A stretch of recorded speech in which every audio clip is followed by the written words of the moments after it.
할렐루야, 할렐루야. 오늘도 이 귀한 예배의 자리에 나와 우리 주님 앞에 영광 올려드리는 우리 성남 가족들, 이 11월에도 우리의 모든 삶에도 풍성케 하시고 새 힘을 주시며 역사하시는 그 하나님의 은혜가 늘 함께하여 주시기를 주님의 이름으로 축복합니다. 저희가 이 주일 오전 시간에 올해 계속해서 사도행전에 있는 말씀들을 함께 나누고 있습니다.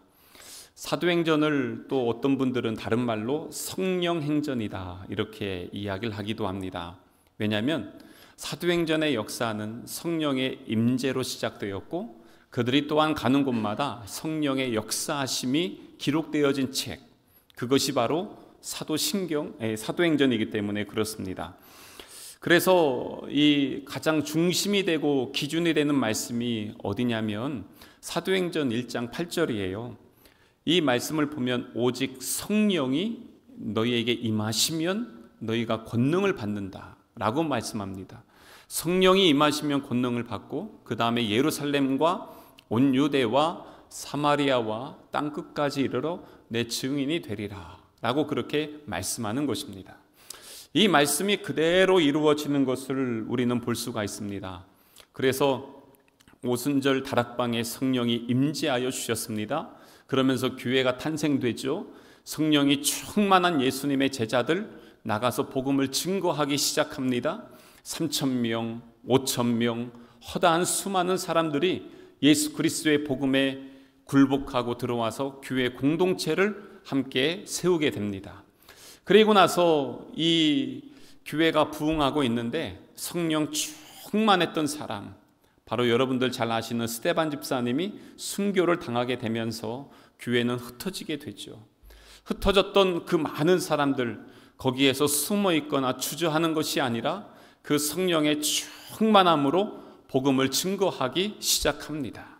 그렇게 하면서 빌립이 사마리아 지역에서 복음을 증거함으로 인해서 이 사마리아 지역에 하나님의 복음이 흘러가기 시작했고요. 베드로도 그 주변에 있는 다른 곳에 가서 하나님의 역사를 하면서 고넬료 집안에도 성령의 임재로 이방인에게도 하나님의 기름 부으심이 경험되어지는 역사적인 사건을 보여주고 있습니다. 그리고 나서 흩어졌던 더 멀리 갔던 사람들 중에 어떤 사람들이 있었냐면 이제 안디옥이라는 지역에 가서 복음을 전하는 사람들이 있었습니다. 예전에 한번 말씀드렸지만 안디옥은 이 로마의 그 정권 안에서 세 번째로 큰 도시였습니다. 첫 번째 로마, 두 번째 이집트에 있는 알렉산드리아, 그리고 세 번째가 안디옥이었습니다. 당시의 인구는 한 50만 정도 됐다고 해요. 당시의 기준으로 보면 엄청나게 큰 도시였습니다.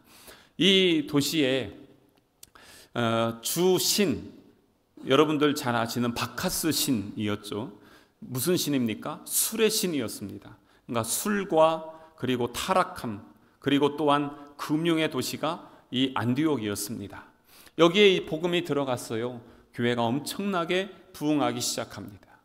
예루살렘 교회에서 가만히 보니까 부흥을 하는데 여기에 사도를 좀 보냈으면 좋겠다. 그러면서 한참 기도하면서 결정했던 것이 바나바를 이곳에 보내게 되어서 이제 바나바가 이곳에서 목회를 하게 됩니다. 근데 엄청나게 또 부흥하는 것이에요. 그래서 여기에 함께 동역하는 사람이 필요하구나. 그래서 이 사울, 나중에 바울이 되죠. 바울을 데리고 와서 함께 공동 목회를 하는 곳, 그것이 바로 이 안디옥 교회가 됩니다. 그래서 이 바나바와 바울이 아주 열심히 목회를 하고 그들을 말씀으로 가르쳤을 때에 이곳에서 이제는 최초로 그리스도인이라는 그 이름이 붙여지게 되는 그 교회가 바로 이 안디옥 교회입니다. 그러면서 오늘 이 13장이 이제 시작이 되는데요. 이 13장은 이 분기점이 되는 그러한 말씀입니다. 1장부터 7장까지는 무대가 예루살렘이었고요. 그리고 8장부터 12장까지는 유대 땅과 사마리아 땅 주변으로 해서 이 배경으로 말씀이 진행이 됩니다. 근데 오늘 여기 13장부터는 안디옥 지역, 그러니까 완전 이방 땅이죠.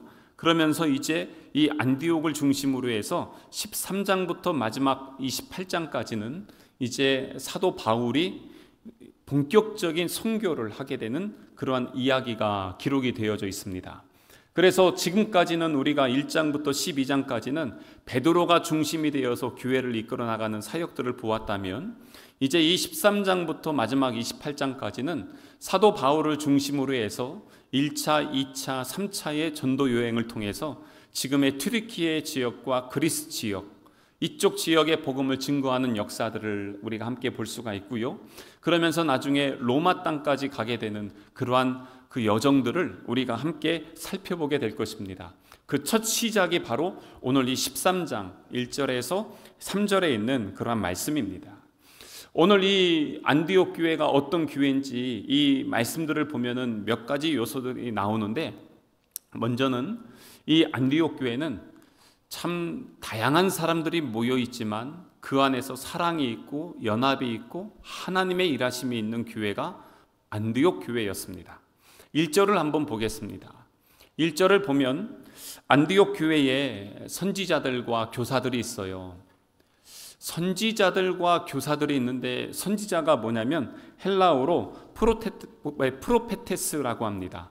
이건 뭐냐면 예언하는 사람들이라는 것입니다. 선지자는 예언하는 사람인데, 여러분들 그러다 보니까 일반적으로 생각하는 예언, 앞날에 무엇이 있을 것이다, 앞으로 당신은 무엇이 될 것이다, 요즘 뭐 관직이나 이런 데 가면은 제가 왕이 될 상입니까? 뭐 이러면서 물어보잖아요. 영화 같은 데 보면. 그런 것처럼 이 앞날을 예언하는 그러한 사람으로 생각하는데, 성경에서 예언, 그리고 예언의 은사는 전혀 그런 게 아닙니다. 성경에서 말하는 예언은 뭐냐면 하나님의 말씀 자체가 예언이고요, 그 하나님의 말씀을 그대로 선포하는 것, 그것이 예언입니다. 그렇기 때문에 여러분 밖에 나가서 뭐 당신이 앞으로 이렇게 될 것이다, 저렇게 될 것이다, 혹시 교회 안에서도 그런 사람들이 있으면요, 그냥 무시하십시오. 듣지도 마십시오. 좀 가능하면 상종하지도 마십시오. 다 가짜입니다. 성경은 그렇게 절대적으로 말씀하지 않습니다. 예언이라는 것은 있는 하나님의 말씀을 가지고 그 말씀을 정확하게 우리들에게 나타내고 선포하는 것입니다. 그리고 또한 선지자들과 교사들인데, 교사들은 어떤 사람들이냐면 하나님의 말씀을 잘 가르치는 사람들이었습니다. 그런데 이 때에 신약 성경은요, 한 권도 기록되어 있지 않을 때였어요. 구약 39권만 있습니다. 그러니까 뭡니까? 교사들이라는 것은 이 구약 성경에 있는 말씀들 중에서 이 말씀들을 잘 보면, 제가 가끔 말씀드리죠. 구약 성경을 네 자로 줄이면 뭐가 됩니까? 오실 예수가 됩니다. 이 예수님을 잘 증거해서 전해주는 사람들, 이 사람들이 교사였습니다. 우리 예수님에 대한 첫 번째 예언이 창세기 3장 15절부터 나오거든요. 그러니까 그때부터 해서 구약 성경의 말씀들을 다 보면 예수님이 계속 나와요. 그 예수님이 이분이시고 우리는 그분을 만났고 그분을 보았고 그분을 경험했습니다 하는 그러한 내용들, 그것이 바로 이 교사들이었습니다. 그런데 이렇게 잘 가르치는 선지자들과 교사들 5명을 소개하고 있는데, 5명 중에 첫 번째가 누구냐면 1절을 다시 한번 보세요. 곧 바나바와 라고 있습니다. 바나바가 어떤 사람입니까? 예루살렘 교회에서 있을 때 자기의 밭을 팔아서 사도들에게 내주고 유무상통한 교회의 본 모습을 이루어 나가는데 앞장섰던 사람이 바나바였습니다. 뭐 더 이상 말할 것 없는 그러한 사람이죠. 두 번째가 누구냐면 니게르라 하는 시므온입니다. 니게르라는 게 뭐냐면 검다라는 뜻입니다. 그러니까 다른 말로 하면 흑인입니다. 흑인인데 이 사람의 이름이 시므온이고요. 그건 뭐냐면 이 알렉산드리아 지역에는 당시에 다양한 인종의 사람들이 있었는데, 특별히 흑인들, 이 사람들은 거의 대부분 노예들이었습니다. 아프리카에서 전쟁에 패하거나 잡혀와서 노예가 된 사람들이 주를 이루고 있었습니다. 그렇기 때문에 여기에서 이 니게르라고 굳이 쓴 것은 이 사람은 지금 흑인입니다 라는 것을 여기에다가 적어 놓은 거예요. 흑인이고 이 사람이 지금 교회에서 선지자와 교사 역할을 감당하고 있습니다. 근데 여러분, 이 안디옥 교회의 가장 많은 구성원들이 유대인이거든요. 지금 이스라엘 사람들, 유대인들이요, 여러분들 생각하는 것보다 상상하는 그 이상으로 인종차별주의자들입니다. 예수님 때는 말할 것도 없습니다. 예전에 한번 말씀드렸지만 유대인들이 랍비가 아이들을 가르치고 있는데 아이들이 이 랍비에게 이런 질문했어요. 선생님, 왜 저 사마리아 같은 사람들을 하나님은 이 땅에 세워두시고 그들을 진멸하지 않습니까? 그랬더니 랍비가 뭐라고 가르치냐면 지옥이 있잖아. 예, 지옥에 불을 때우려면 땔감이 필요해. 그렇게 가르쳤습니다. 인간으로 보지 않습니다. 짐승보다 못한 것들로 취급했습니다. 상종하는 것은 상상도 안 했습니다. 같이 하지도 않고 같이 밥도 안 먹습니다. 그런 인종차별주의자들이 이 안디옥 교회에 많이 있는데 이 교회의 지도자가 지금 흑인이라는 것은 놀라운 사건인 것입니다. 세 번째 사람이 누구냐면 1절에 보면은요, 구레네 사람 루기오. 구레네 사람은 이방인입니다. 그리고 이 사람은 문화가 뭐냐면 유대인이 아니라 헬라 문화, 로마 문화에 익숙해져 있는 사람이었습니다. 근데 이 사람이 지금 이 교회에 복음을 듣고 들어와서 교회의 지도자가 되었다는 것이고요. 네 번째는 누구냐면 헤롯의 젖동생 마나엔이라고 되어 있습니다. 이 사람 참 독특합니다. 헤롯의 젖동생 누구냐면 이 헤롯에게 그 젖을 먹인 유모 있잖아요. 그 유모의 이 자녀인 것입니다. 그러니까 마나엔의 어머니는 헤롯 왕과 아주 친밀한 관계가 있었던 그러한 사람이라는 것입니다. 근데 이게 참 애매한 게 뭐냐면 이 헤롯 왕의 가문은요, 예수님 그 이전부터 해서 이 유대를 계속 지배를 하고 있었습니다. 그래서 어떻게 했습니까? 헤롯 대왕은 예수님이 태어났을 때 예수님을 죽이려고 베들레헴 지역에 있는 2살 이하의 남자아이들을 다 죽였습니다. 30여 년 후에 예수님이 공생애 할 때 예수님을 예언하고 예수님의 길을 예비했던 세례 요한 있죠? 세례 요한을 죽였습니다. 그의 자녀들은 또 어땠습니까? 지난 우리 12장에 보면은 이 헤롯이 이스라엘 지도층들에게 인기를 얻기 위해서 야고보 사도를 순교하여 죽였습니다. 사도들을 다 잡았습니다. 그리고 다 죽이려고 계획을 잡고 있었습니다. 그러한 가문에서 일했던 사람들, 요즘으로 얘기하면 매국노입니다. 그런데 이 사람이 지금 이 교회에 들어와서 교회의 선지자와 교사의 역할을 감당하고 있는 것입니다. 헤롯 가문은 교회의 대대에 이어서 원수였어요. 근데 이 사람들이 지금 이런 일들을 하고 있는 것 참 놀랍죠. 게다가 다섯 번째 사람이 누구냐면 사울입니다. 사울은 여러분들 너무나 잘 아시죠. 나중에 바울이 되죠. 근데 이 바울이 어떻습니까? 예수님 믿기만 하면 잡아다가 옥에 가두고 죽이는데 앞장섰던 사람. 그 사람이 사울이었습니다. 근데 이 사람이 지금 이 교회에서 뭐 하고 있습니까? 지금 공동 목회를 하고 있습니다. 그러니까 이 다섯 사람의 이 면면을 보면은요, 정말 섞일 수가 없는 그러한 사람들입니다.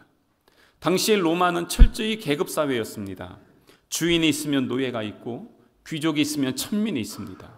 그리고 또한 흑인이 있으면 백인이 있고 부자가 있으면 가난한 자가 있고 철저히 나누고 구분하고 그리고 차별했던 나라가 바로 로마였습니다. 만약에 그들의 로마의 정권에 반항하면은요, 용납하지 않고 심지어는 한 번에 다 죽이거나 십자가에 한 동네에요, 이 끝부터 저 끝까지 다 걸어놨습니다. 사람들을 그렇게 죽였습니다.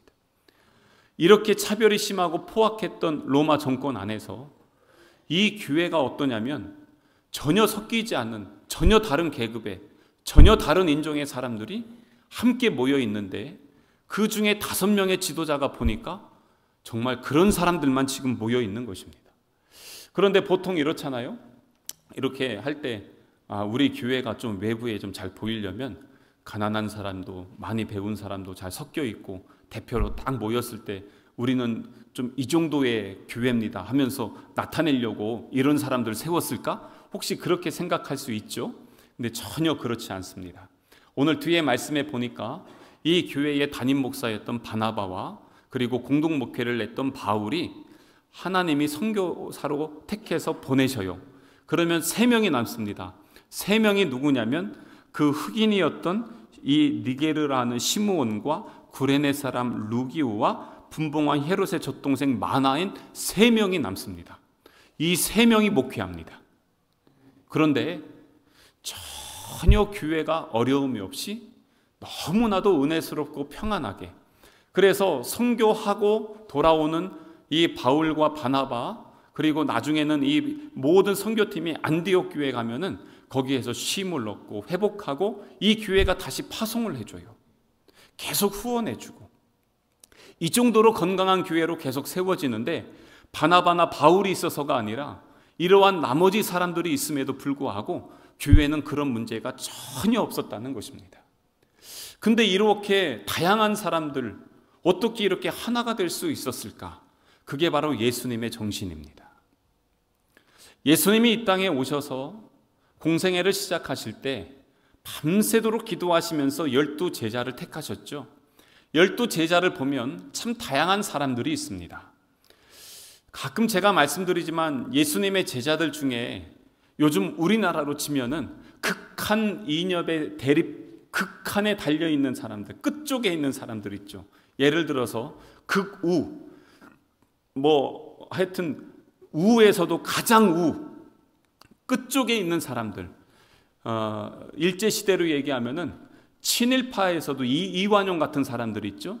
진짜 그런 일을 했던 사람이 누구냐면 예수님 제자 중에 마태입니다. 그는 세리였습니다. 로마 정권 아래에서 이스라엘 백성들의 세금을 걷어다가 로마에다가 바치는데, 보통 야 너는 이쪽 서산에서 1,000만 원만 걷어와, 세금을 이렇게 명령하면 자기가 1억을 걷어도 돼요. 그리고 1,000만 원만 보내고 나머지 돈은 다 내 거예요. 이렇게 하면서 착복하면서 살았던 사람이 마태였습니다. 그런데 그렇다면 극좌, 완전히 반대쪽에서 이 로마 정권을 무너뜨리고 이스라엘 회복해야 된다. 요즘으로 치면 일제시대 때 독립운동했던 사람들 있죠. 당시에 젤롯당이라고 하는데, 이 사람들 중에 예수님의 제자 중에 최소 한 3명 정도가 있습니다. 그 중에 누가 있냐면 시몬이란 제자가 있고요. 그리고 가룟 유다도 이쪽 사람입니다. 이 사람들이 뭘 하냐면 세리 같은 마태 있잖아요. 이런 사람들 암살하고 죽이는 전문 훈련을 받습니다. 그래서 둥그런 칼이 있어요. 이 칼을 가지고 갈비뼈 사이에다가 싹 넣어서 싹 긁으면은 심장이 반으로 쫙 쪼개집니다. 이런 전문적인 암살 훈련을 받는 사람들, 이 사람들이 예수님 제자로 있습니다. 그러니까 우리나라도 치면 완전히 극단에 있는 사람들, 예수님이 기도하시고 그 제자들을 불러서 제자로 삼으시고 함께 다니셨습니다. 제 주변에 있는 그 아주 친한 동기, 저보다 나이가 많아요. 목사님이 어느 지역에 부임을 하고 가셨어요. 근데 부임한 지 얼마 후에 성도들이 물어보시는 거예요. 목사님은 어느 쪽이십니까? 소속을 분명하게 하십시오. 왜요? 그랬더니 저희는요, 우리 교회는 다 국우들만 있습니다. 목사님이 그렇게 목회를 하셔야 우리 교회에 계실 수 있습니다. 라고 그렇게 얘기를 하는 겁니다. 이건 교회가 아닙니다. 그분이 이제 올해 연락을 했더니 그 교회를 사임했어요.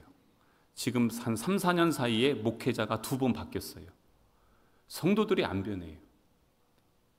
이념적으로 확 막혀 있어서, 그래서 내가 차라리 여기서 담임 목회를 하느니 다른 교회 부목사로 가겠다. 그리고 지금 다른 교회, 지금 저보다 나이가 많은데 부목사로 지금 갔어요. 지난달에 연락했더니 그렇더라고요. 너무 안타깝더라고요. 왜 교회가 이념화가 돼 있는가? 그런데 예수님 주변에 보면은 예수님은 항상 욕먹습니다. 왜냐하면 당시에 기득권이었던 바리새인들과 사두개인들이 예수님을 욕할 때 세리와 죄인들의 친구라고 합니다. 예수님 주변에 세리도 있고 창녀도 있고 병자들도 있고 율법적으로 부정한 자들이 너무 많았습니다. 예수님이 그런 사람들만 상대했을까요? 그러지 않습니다. 예수님 한밤중에 찾아왔던 니고데모라는 사람은 당시에 정치에서 입법, 행정, 사법권의 모든 권력을 갖고 있는 이스라엘 전체에서 70여 명 중에 한 명이었습니다. 그 사람이 니고데모였습니다. 예수님이 십자가에 달려 돌아가신 이후에 예수님의 시신을 요구했던 사람도 아리마대 그 요셉이라는 사람이 있죠. 이 사람은 그 공회원이면서도 당시 우리나라로 치면 삼성 같은 재벌급의 사람이었습니다. 이 사람이 예수님의 시신을 요구하고 자기가 준비한 무덤에 예수님을 모신 것입니다. 그러니까 예수님은 그런 것들에 있어서 차별이 없었습니다. 구분이 없었습니다. 그래서 우리 예수님께서 마지막 날 최후의 만찬을 하고 그 이후에 제자들을 위해서 기도해 준 기도문이 요한복음 17장입니다. 요한복음 17장 11절 말씀 한번 보겠습니다. 한번 같이 읽을게요. 시작. 나는 세상에 더 있지 아니하오나 그들은 세상에 있사옵고 나는 아버지께로 가옵나니 거룩하신 아버지여 내게 주신 아버지의 이름으로 그들을 보전하사 우리와 같이 그들도 하나가 되게 하옵소서. 아멘. 예수님은 부활하셔서 승천하시는데요. 그런데 제자들은 남아있잖아요. 그래서 이 제자들을 위해서 예수님이 기도하실 때 저들이 하나가 되게 해주십시오. 근데 진짜로 하나가 됩니다. 하나가 될 때가 언제인지 아십니까? 성령이 임재하셨을 때 그들이 온전히 하나가 됩니다. 그리고 함께 나가서 함께 서서 한 목소리로 예수님이 부활하셨습니다 외치고 선포했던 것입니다. 그래서 우리가 성령 받아야 됩니다. 그러면요, 좌우가 아닙니다. 이념이 아닙니다. 세대가 아닙니다. 사상이 아닙니다. 예수 복음 안에서 하나가 되는 것입니다. 그렇기 때문에 제가 늘 말씀드리지만 교회는 비빔밥 같아야 된다. 색깔이 다르고 재료가 다르고 나온 지역 다르고 다 달라요. 그런데 여기에다가 밥을 탁 넣어가지고 이 예수 그리스도의 보혈처럼 막 고추장을 확 넣고 거기에다가 그 성령의 기름 부으심처럼 참기름 들기름 확 넣어가지고 막 비벼보세요. 그러면은 다 섞이죠. 각자의 맛이 나는데 조화를 이루었더니 훨씬 더 맛있는 맛을 내는 게 그게 교회입니다. 예수님은 그걸 위해서 기도했고 제자들은 그것을 성령의 기름 부으심을 경험한 이후에 온전히 경험하게 되었던 것입니다. 그게 교회의 본질입니다. 세상의 사람들이 뭐라고 하냐면 자기들끼리 모여있는 동호회는 참 나이스하다는 거예요. 괜찮대요. 왜냐하면 또래들이 모이거나 취미가 모이거나 아니면은 배경이나 지식이 비슷하거나 그러기 때문에 모이면요 공감대가 있어요. 그래서 얘기하기가 편하고 좋아요. 근데 교회는 어떻습니까? 맨날 시끌벅적해요. 왜냐하면 아기부터 어른들까지 자라온 환경들, 배경들, 지식, 경제적인 상황들 다 달라요. 그런데 모였는데 그걸 교회라고 해요. 그러다 보니까 교회는요 이게 예수로 하나가 되지 않으면 어디서 어떻게 튈지 모르는 곳이 교회입니다. 그런데 어떻게 우리가 이렇게 모여서 함께 예배하고 우리가 형제라 자매라 얘기할 수 있습니까? 바로 예수 그리스도의 이름으로 모였기 때문에 그런 것입니다. 그래서 사도 바울은 이 에베소서 4장 4절 6절 말씀에 이렇게 얘기합니다. 에베소서는 교회론입니다. 교회는 어떤 곳이냐 이걸 얘기하는 것이 에베소서인데 4절부터 6절까지 우리 함께 읽겠습니다. 시작. 몸이 하나요 성령도 한 분이시니 이와 같이 너희가 부르심의 한 소망 안에서 부르심을 받았느니라. 주도 한 분이시요 믿음도 하나요 세례도 하나요 하나님도 한 분이시니 곧 만유의 아버지시라. 만유 위에 계시고 만유를 통일하시고 만유 가운데 계시도다. 아멘. 그렇습니다. 이게 교회입니다. 교회는 각자 생각이 다르고 배경 다르고 모든 것이 다르지만 예수 안에서 하나 되는 공동체, 그것이 바로 교회인 것입니다. 우리 교회가 그런 교회가 되기를 주님의 이름으로 축복합니다. 그러면서 이 교회가 이렇게 함께 모여 있는데 이 교회가 모여서 무엇을 했을까? 2절을 한번 보겠습니다. 이 교회, 안디옥 교회는요 하나님의 음성에 아주 민감한 교회였습니다. 앞에 보면은 주를 섬겨 금식할 때 이렇게 나오죠. 주를 섬겨서 금식한다. 이거를 다른 말로 하면 뭐냐면 예배하고 있다는 것입니다. 왜냐하면 섬긴다는 거 있잖아요. 이 섬겨라는 단어는 뭐냐면 봉사한다는 의미가 있습니다. 근데 봉사에는 뭐가 있냐면, 봉사는 영어로 서비스죠. 서비스인데 이 서비스는 뭐냐면, 다른 걸로 얘기하면 예배라는 의미가 서비스에 있습니다. 여러분, 우리가 하나님을 서비스하는 게 뭔지 아세요? 그게 예배예요. 하나님이 우리에게 서비스해 주는 게 뭔지 아세요? 그게 은혜를 베풀어 주시는 거예요. 그래서 섬긴다는 의미는 바로 예배가 있습니다. 예배라는 겁니다. 그래서 주를 섬긴다는 건 예배를 하면서 금식하고 있다는 것입니다. 다른 말로 하면 이 교회가 함께 모여서 제일 먼저 한 게 무엇이에요? 예배했다는 것입니다. 왜요? 그게 우선이기 때문에 그렇습니다. 가장 중요한 것, 가장 소중한 것, 그게 바로 그들은 예배하면서 하나님 앞에 금식했다는 것입니다. 다른 말로 하면 이 교회가 지금 무언가를 해야 되는데 하나님의 말씀, 하나님의 비전을 얻기 위해서 이 교회는 지금 하나님 앞에 예배하면서 금식했던 것입니다. 그래서 교회 우리가 예배하잖아요. 예배할 때 답이 있어요. 거기에 예배할 때 그것을 찾아야 돼요. 여러분들이 그래서 예배를 우선하고 예배 시간에 나와서 그냥 한 시간 그냥 있다 가는 게 아니라 이 시간을 통해 하나님을 예배하고 하나님을 만나고 나에게 원하시는 것이 무엇인가, 나에게 말씀하시는 것이 무엇인가, 하나님의 뜻이 무엇인가, 내가 순종할 것이 무엇인가, 그것을 여기서 경험해야 되는 것입니다. 지금 이 안디옥 교회는 어떻겠습니까? 이들이 함께 모여서 예배하며 기도하고 하나님 앞에 구합니다. 하나님, 왜 이곳에 교회를 세워주셨습니까? 하나님, 이렇게 다양한 사람들이 왜 우리 교회에 이렇게 모이게 되었습니까? 하나님, 우리 교회가 그렇다면 이렇게 부흥하게 되는데 왜 우리 교회를 이렇게 부흥하게 하셔서 우리 교회에 원하시는 하나님의 뜻이 무엇입니까? 이것을 기도하면서 하나님 앞에 구하는 것입니다. 하나님, 우리가 어떻게 하면 좋겠습니까? 그냥 하는 게 아니라 기도하며 구한 것입니다. 우리가 지나온 50년, 내년 표어가 그거예요. 지나온 50년, 나아갈 50년.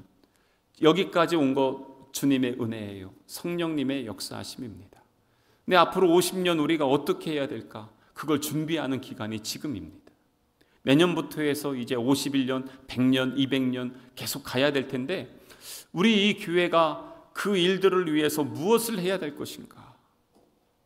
그러기 위해서 먼저 해야 될 게 뭐냐면 하나님 앞에 예배하면서 금식하면서 기도하면서 하나님의 뜻을 구하는 것입니다. 이게 목회자의 몫이겠습니까? 아닙니다. 이 내용에 나와 있지 않지만요, 원어 의미들을 보면은 온 교회가 함께 달라붙어서 같이 한 거예요. 그렇게 마음을 모아서 하나님 앞에 기도했는데 그때 어떤 응답이 일어납니까? 2절을 보면은 성령이 이르시되, 성령이 말씀해 주는 거예요. 예배하고 기도하고 금식했더니 성령께서 이르시는데 뭐라고 하냐면 내가 불러 시키는 일을 위하여 바나바와 사울을 따로 세우라. 그렇게 말씀합니다. 무엇입니까? 응답을 받았다는 것입니다. 너무 감사했습니다. 근데 감사한데 갑자기 부담감이 확 오기도 합니다. 왜냐하면 여기에서 지금 바나바와 사울을 따로 세우라고 하잖아요. 그거는 뭐냐면 너희 공동체에서 바나바와 사울을 분리하라는 얘기입니다. 떼내라는 것입니다. 지금 이 교회가 어떤 교회입니까? 안디옥 교회 담임 목사가 누구죠? 바나바입니다. 공동 목회하는 사람이 누구죠? 사울입니다. 근데 그 두 사람을 떼내래요. 괜찮겠습니까? 여러분, 제가 오늘 하나님의 부르심이 있어서 성남교회를 사임하겠습니다. 만약에 그래봐요. 서로 당황스럽지 않겠습니까? 지금 갑자기 그렇게 하는 겁니다. 야, 이거 어떻게 하나? 근데 하나님께서 지금 떼라고 하면서 뭐라고 하냐면 거기 2절을 잘 보시면 누구를 위해서요? 내가 불러 시키는 일을 위해서, 하나님의 일을 위해서 떼라는 겁니다. 그런데 이걸 이렇게 보면은 그 교회에서 그래도 담임 목사, 공동 목회하는 바울을 갖다가 떼내라? 근데 왜 이렇게 하셨을까? 하나님은요, 우리에게 요구하실 때 뒤에 거 나중에 것이 아니라 앞에 거 최고의 것을 요구하십니다. 왜냐하면 우리 하나님은 독생자 예수님, 그 예수님을 우리에게 먼저 내어주셨기 때문에 그렇습니다. 요한복음 3장 16절에 하나님이 세상을 이처럼 사랑하사 독생자를 주셨습니다. 하나님에게 있어서 독생자 유일한 최고의 아들을 내어주셨기 때문에 우리에게도 최고의 것을 요구하는 것입니다. 이 예배가 주님 앞에 올려드리는 최고의 제사가 되어야 되는 것이고요.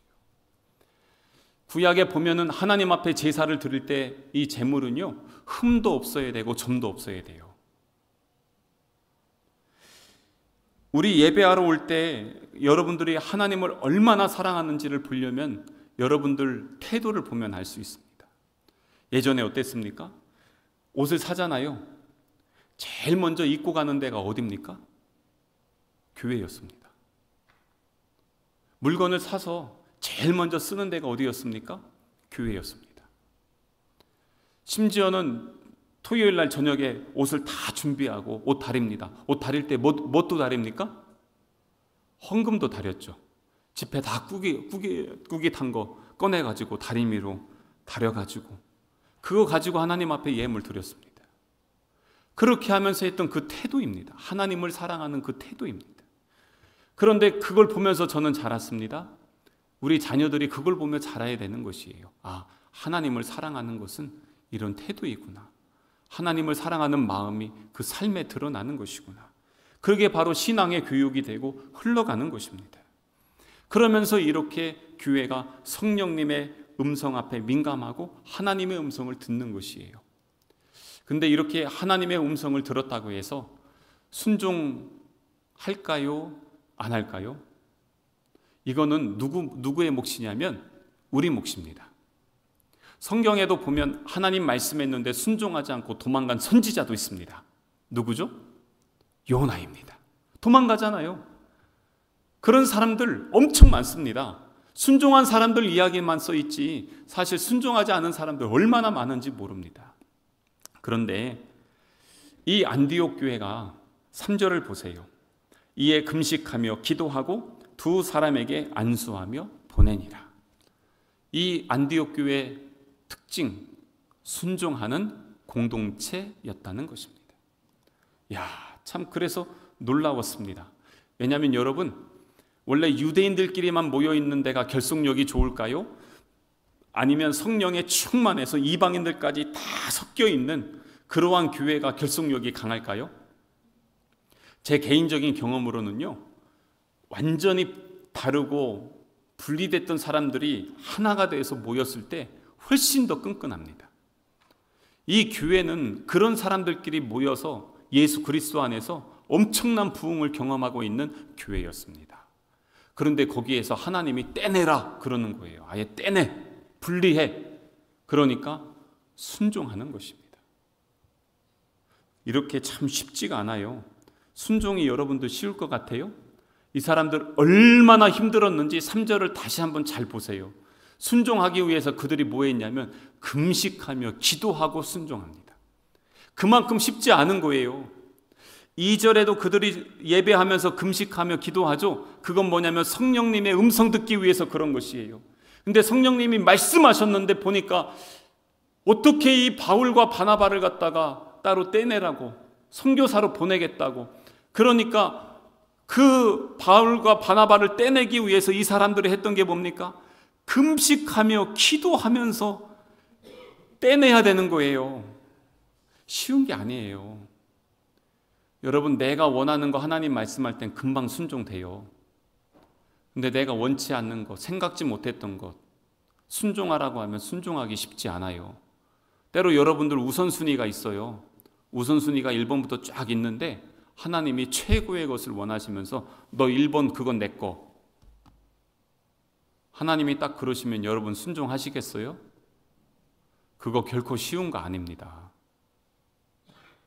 남들에겐 순종 안 한다고 뭐라고 하면서 자기 순종 안 하는 사람 우린 허다하게 보고 있습니다. 순종에는 그래서 희생이 있어야 되고요. 꺾임이 있어야 됩니다. 자기의 포기가 있어야 되고 내려놓음이 있어야 됩니다. 그래야 그 안에서 온전한 순종이 이루어집니다. 그래서 이 말씀을 보면서 우리 교회는 얼마나 순종했는가, 우리는 순종하는 주의 자녀들인가.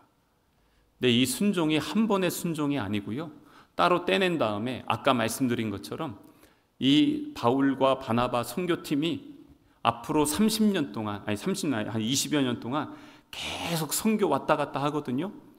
그때까지 계속 후원합니다. 그들이 피곤하고 지치고 힘들면 안디옥 교회에 와서 재충전받고 다시 일어나서 돌아갑니다. 그 일들이 계속됩니다. 안디옥 교회 그 사명을 감당하는 지속적인 순종이었습니다. 나에게는 이런 순종이 있었나? 주님이 기뻐하시는 그 자리에서 내가 있었나? 그래서 이 안디옥 교회를 보면서 참 너무 좋은 교회, 도전이 되는 교회구나. 그래서 오늘 말씀의 제목을 바로 그 교회, 우리 교회 많은 표였잖아요. 그 교회 바로 안디옥 교회였다. 이 교회는요, 다시 한번 말씀드리면 주 안에서 하나가 되는 교회였고, 2절에 보니까 성령의 음성을 듣는 교회였고, 3절에 보니까 순종하는 그러한 교회였습니다. 우리 교회가 지나온 50년을 넘어서 앞으로 나아갈 50년에 이러한 안디옥 교회 같은 좋은 교회가 되어서 하나님의 영광을 드러내는 주님의 몸된 교회, 우리 성남 가족 되시기를 주님의 이름으로 축복합니다.